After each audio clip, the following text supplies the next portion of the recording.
Nagsalita po ang isang international lawyer patungkol dito sa post ni VP Sara at sinasabi niyang nilooban talaga. Intrusion ng intrude ang ang gobyerno ni Marcos Jr. sa privacy ni Tatay Digong sa ICC or sa kulungan, sa selda. Ito po, statement by Attorney Arnedo Valera of Hakbang ng Maisog USA and Sara Duterte Supporters New York na nasa The Hague na yon. Shout out po sa lahat ng mga SDS New York members, Maisog USA members and officials. Hello po sa inyo. And salamat po ng marami sa inyong pagpunta sa The Hague for PRRD. Nandun nga dapat sila to witness yung confirmation of charges ni Tatay Digong kahapon. Pero unfortunately, hindi natin alam kung anong ginagawang himala ng ICC at bakit hindi itinuloy dahil nga raw masama na raw ang kalusugan ni Tatay Digong. Yan din siguro ang idadahilan ng opisyalis ni Ngiwi, no? O ng gobyerno Ngiwi.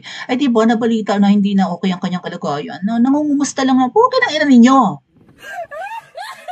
Sa analogy natin na sila yung tumaga kay tatay, sa tatay nyo. Tapos na ospital ng 6 na buwan, dadalawin nila yung tatay nyo. Baka mamaya budburan pa nila ng betchin yung sugat ng tatay nyo.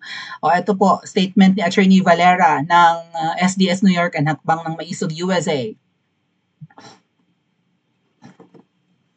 Basa tayo. Okay. So parang baka nasa ICC pa kaya ang officers ng SDS New York and Maisog USA. Shoutout po, ingat po kayo sa pagbalik sa Amerika mga kababayan. Sham welfare checks on PRRD betray international law and Filipino sovereignty.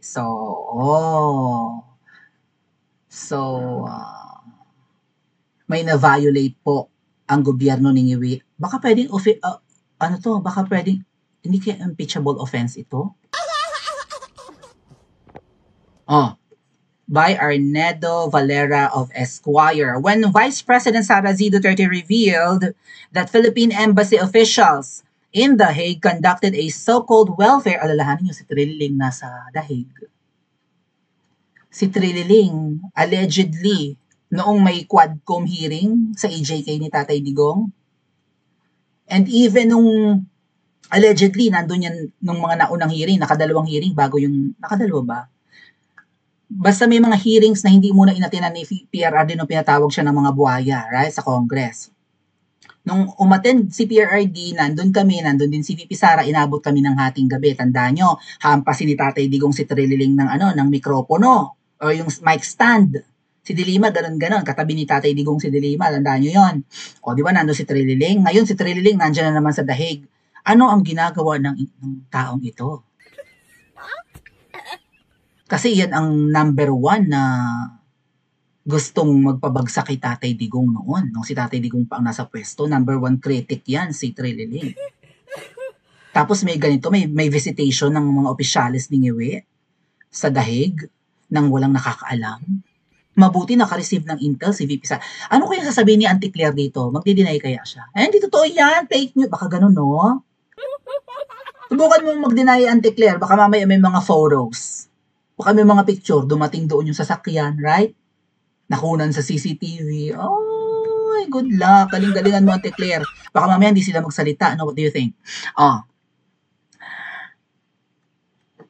Many Filipinos were rightfully alarmed. Nag-alala raw ang karamihan sa atin. What was presented as a humanitarian act was in truth a political intrusion. It must be condemned. Kondenahin daw ang ginawa ng administrasyon ni Ngiwi or ng gobyerno ni Ngiwi. Consular authority abuse. The Vienna Convention on Consular Relations of 1963 permits consular visits to nationals detained abroad, but such visit must be rooted in genuine protection, not political surveillance. So tinitiktikan si Tatay Digong sa madaling sabi. Worse, embassy officials who entered under false pretenses abused the privilege. Pribilehiyo ito, hindi ito karapatan. Ano po? Worse, they did so as representatives of the same government that forcibly surrendered FPRRD to the ICC without judicial authority from Philippine courts. Yung nagpakulong pa, ang bumisita, delikado. It was not protection, it was intrusion, rights of the detainee ignored. Yung karapatan ni Tatay Digong, isinawalang bahala, di umano. Since March, family members have visited PRRD almost daily. So inulit to ito yung post ni ni VP Sara. Selective care, political motives. May motibo nga, tama ako. Vice President Duterte rightly pointed out the hypocrisy. Thousands of overseas, ayun nga, sinabi, may mga nakakulong ng mga Pilipino, hindi nyo na binisita nyo. Itong tatay namin ang binisita nyo. Anong motibo nyo? Sovereignty question. Question ng kasarinlan. The broader issue cannot be ignored. The ICC's mandate rests on complementarity. It acts only when national courts are unable or unwilling. The Philippines has functioning courts. Gumagana ang korte sa Pilipinas. Pati ang Korte Suprema, kataas-taasang hukuman. So bakit sinasakop at sakop pa? Ang ICC ay nag-a-act as sakop niya ang Pilipinas. The forcible surrender of a former head of state to a foreign tribunal without domestic judicial process violates both the Constitution and the principle of sovereignty enshrined in the UN Charter. Nasa international laws. By permitting Philippine officials, agents of the surrendering power to intrude upon the detention unit, the ICC risked validating that violation instead of, paano gagawin natin ito? Sir, coercion daw po ito. If left unchecked, they will deepen the crisis of sovereignty, undermine the ICC's credibility. Wala namang kredibilidad ng ICC Wala na silang hawak na kaso na pwedeng magbigay sa kanila ng, tawag dyan?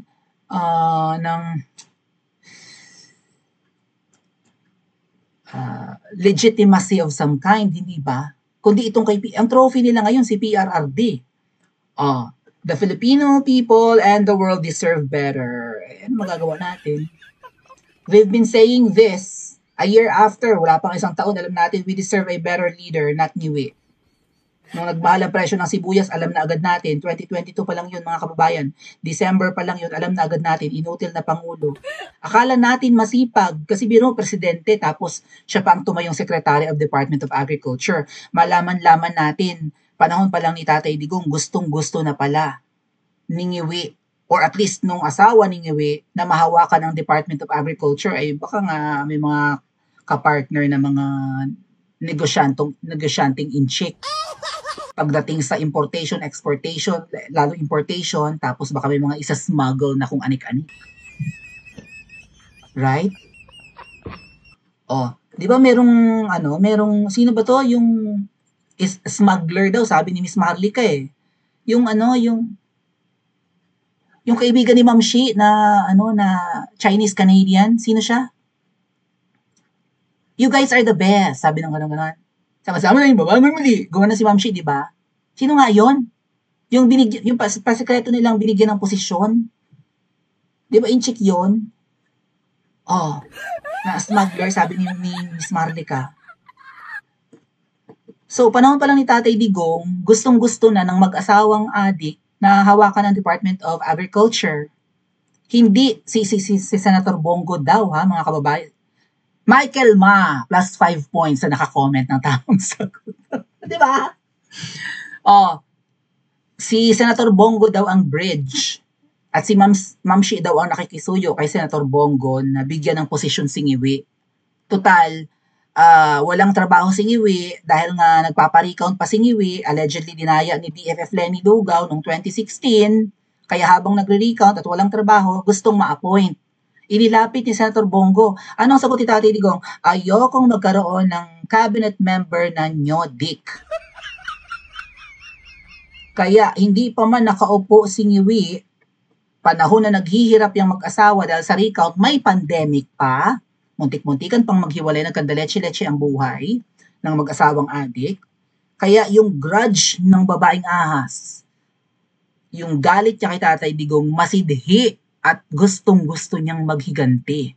Kaya ang tanong ko sa inyo mga kababayan, itong intrusion, itong pag-i-invade nila sa privacy ni Tatay Digong, itong kunwari bisita pero baka gusto nilang perwisyuhin, sino ang utak nito? Ito ba ay, ano ang motibo nila? Peperwisyohin nila si Tatay Digong? Lalasunin? Iba-blackmail? Gusto nilang masiguro na hindi na makauwi ng buhay ang ating Pangulo sa Pilipinas? Pa-comment po sa comment section at mag-like and subscribe din po kayo.